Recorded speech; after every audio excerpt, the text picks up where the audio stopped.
Nakakalungkot na balita.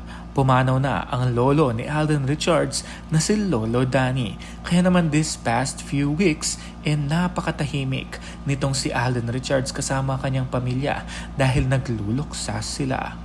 Nandito naman personal na kiramay si Joros Gamboa at si Catherine Bernardo. Kaya naman nandito ang mga litrato na kung saan talaga namang full support at nakiramay talaga sila sa pagkawala ng lolo ni Alden. Nakakalungkot na balita lalong-lalo na January pa lamang, taong 2025, fresh month, pero ganito na ang nangyayari.